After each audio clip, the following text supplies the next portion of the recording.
Não é sobre ter todas as pessoas do mundo pra ti. É sobre saber que em algum lugar alguém zela por ti. Olá gente, tudo bem? No ar mais um Muitas Faces com Bruno Mota. Hoje teremos uma convidada super especial, ela também é muitas faces. Faz um pouco de cada coisa e a gente adora pessoas muitas faces aqui no canal, né? Então hoje eu vou entrevistar a Mônica Petruccelli. Ela é coach há mais de 15 anos, dentre outras coisas. Então, como ela é muitas faces, teremos alguns vídeos com ela, não apenas um só. Vocês não podem perder. Tudo bem? Seja bem-vinda. Prazer ter você com a gente aqui.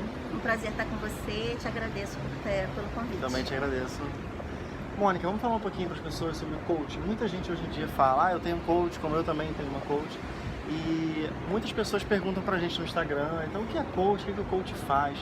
Então assim, você é coach há mais de 15 anos, você tem 3 livros sobre isso, eu até comprei 2, estou lendo, muito bacanas por sinal.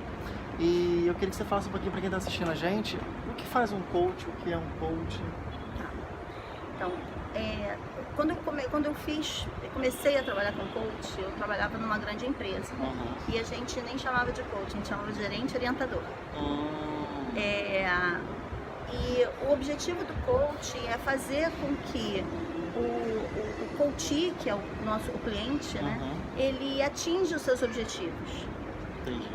O que eu observei ao longo da minha vida, ao longo da minha experiência, e que eu acabei fazendo esse coach em 2010, eu fiz uma reciclagem para entender o que era esse coach que tinha virado moda, né?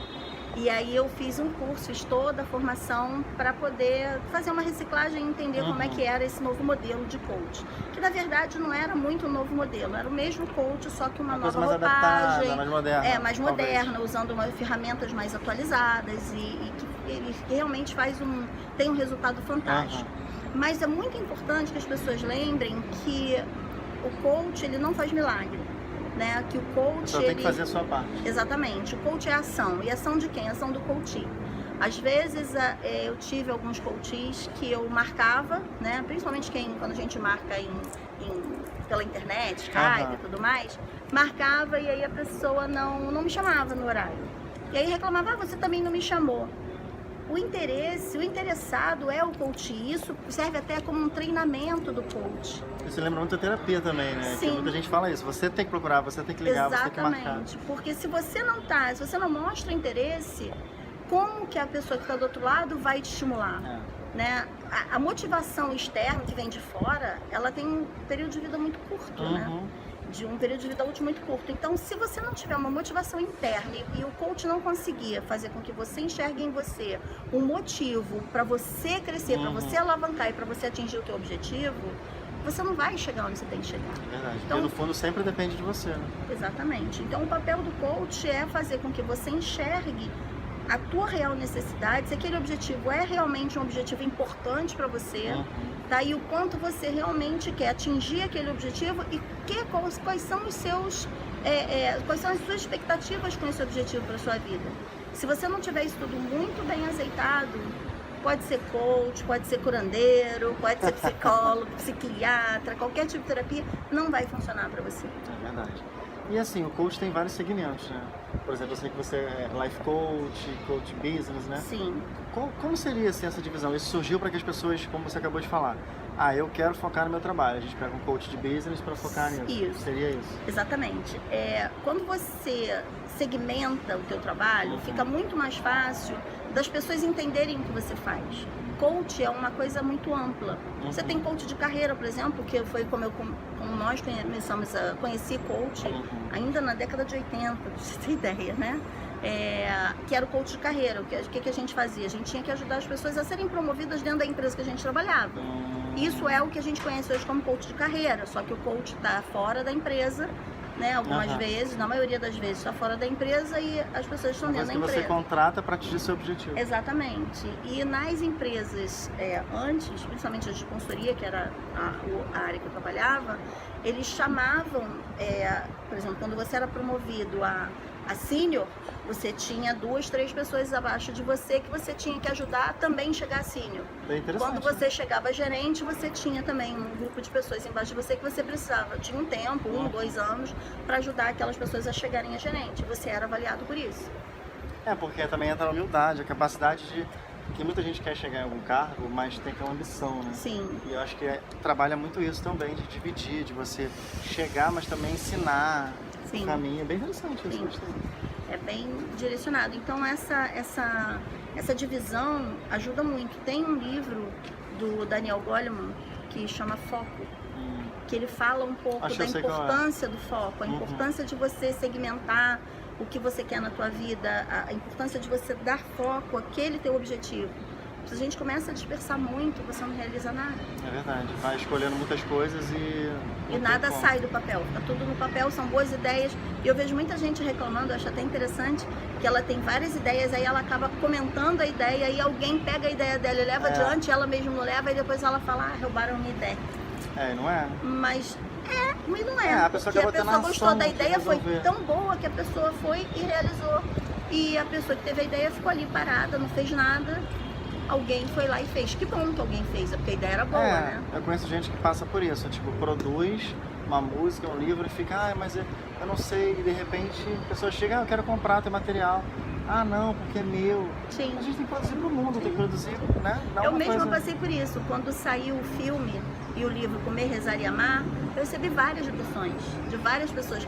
Esse livro tinha que ter sido você que escreveu, porque eu sempre falei, eu vou escrever um livro E é o sobre a livro minha da minha história na vida. Índia. Eu tenho até uma tatuagem do filme, do livro. Porque tem tudo a ver com até com o que eu vivi, e eu vivi antes dela tudo isso. E o pessoal falou, por que você não escreveu? Olha aí, você podia estar estrelando num filme, né, como autora e tal.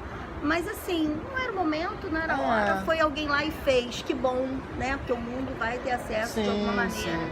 E talvez ela tivesse toda uma coisa por trás, Sim, com certeza. que acabou facilitando o trabalho. Com certeza. E assim, eu li que você também é consultora de gestão e mudança. O que seria isso? Seria uma coisa parecida com coaching? Não, na verdade, a gestão de mudança, ela ajuda as pessoas a virarem a chave numa mudança. A gestão de mudança, muitas vezes, ela usa o coach, né? Por exemplo, quando você vai fazer a gestão de mudança de um projeto. Tá? A empresa está implementando um sistema, está mudando um processo, e aí vai mudar a rotina daquelas pessoas.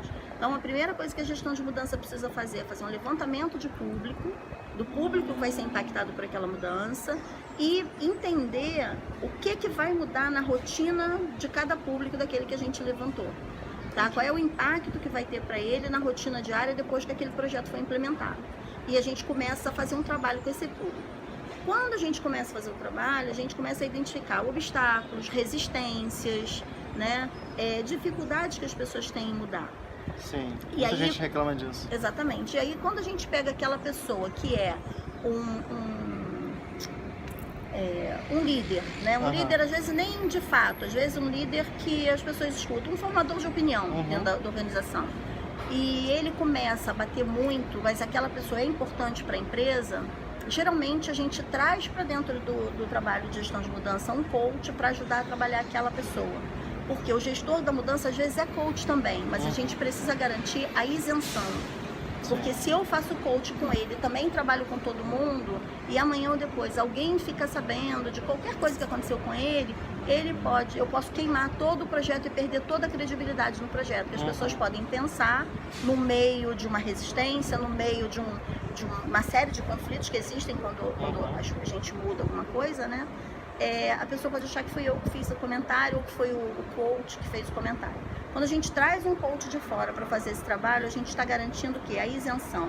O coach vem, faz o trabalho com aquela e com aquela pessoa e vai embora, ele não fica ali não vivendo mistura o dia a dia as do coisas, projeto. né? Exatamente. É bem interessante. É diferente, não é? Muita gente diz, quem faz coach faz gestão de mudança. Não necessariamente. Entendi. Tá? Em alguns casos pode acontecer, pode, eu não recomendo. Entendi. E assim, fala um pouquinho dos seus livros pra gente.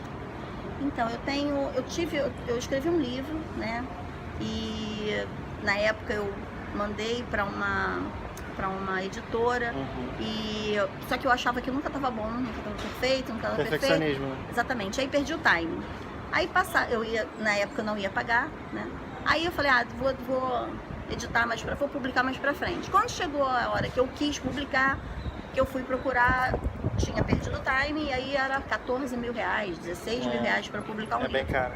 Aí eu dei uma recuada de novo e aí apareceu a oportunidade de eu publicar em coautoria. Então eu dividi o livro em várias pequenas partes, né?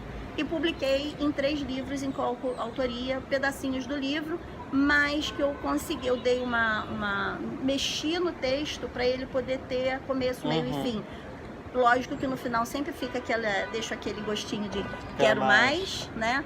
Mas eu consegui fazer com que as pessoas tivessem algum exercício respiratório, por causa da questão do yoga, né? Porque eu sou uma coach especializada em yoga terapia. Então eu sempre deixo um exercício ou uma ferramenta de coach para a pessoa trabalhar o autoconhecimento. Que o meu foco com o trabalho de coach hoje é o autoconhecimento. É você aprender a pilotar essa grande máquina que nós temos desde que nascemos e que a gente prioriza aprender a dirigir uma Ferrari, um carro maravilhoso, né, uma moto. Muita gente não tem ideia que está tudo dentro da gente, né? Até que agora isso está começando a ser mais falado e aí muita gente está querendo aprender esse caminho. Mas eu vejo até com amigos pessoais, você medita para quê? Você quer buscar uma evolução para quê? As pessoas estão muito assim. E elas têm que começar a enxergar que está tudo dentro da gente e a gente pode resolver. Buscar amor, se o amor está dentro de nós, né? O Osho fala muito disso também. Fala, e o que eu tô achando mais incrível, eu já estudo isso há muito tempo, tem 23 anos aí de estrada estudando tudo isso, e eu cada dia que passa eu fico mais feliz, porque a neurociência ela vem comprovando isso é muito importante. Tudo que o yoga fala milenarmente. A última coisa assim que eu vi, que me encantou muito, foi a questão foi o insight que eu tive. Quando as pessoas dizem, tá tudo dentro de você, o que significa tá tudo dentro de você? Eu vou abrir uma comporta e meu coração vai estar lá amando? Não. Né? Mas por que tá dentro da gente? Porque nós temos várias glândulas no nosso corpo que mandam mensagem para o cérebro para produzir neurotransmissores de prazer, de felicidade, de amor. Então a gente tem uma glândula aqui no centro do peito, que a gente sempre atribui o amor ao coração, né? E na verdade ficou, né, a marquinha lá no coração. Só que o que produz, o que faz com que a gente desenvolva até o amor próprio, é uma glândula que a gente tem que ficar lá embaixo mesmo do coração, na pontinha do coração, chamada timo, que durante muitos anos os cientistas, os médicos, enfim, achavam que o timo ele se esgotava, ele parava de funcionar no final da infância, porque ela reduzia de tamanho, né? E isso quer dizer como se quando éramos crianças, com toda a inocência e tal, conseguimos amar mais, não é isso? Não bloqueava muita coisa. Não tem ainda, eles ainda estão estudando por que isso acontece, é um fenômeno, né? Mas seja lá como for, na infância o timo ele é maior. E ao longo da vida, conforme o tempo vai passando, ele vai meio que secando. E parece que e os cientistas acharam que ele não tinha mais função. E recentemente eles retomaram esse assunto e falaram que não, que o timo continua funcionando e graças a Deus. Porque graças a ele estar funcionando, é que a gente consegue continuar desenvolvendo empatia, amor próprio, né? E aí a gente consegue entender o porquê que tanta gente também entra em depressão.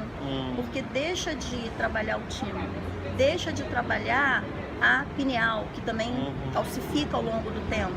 E é a pineal que é a responsável pela expansão da consciência, um pouco até da criatividade. E no yoga a gente tem o trabalho do terceiro olho, da terceira visão. Que é muito comum na Índia, né? Exatamente. Que essa terceira visão, ela vem direto, ela atinge direto a pineal.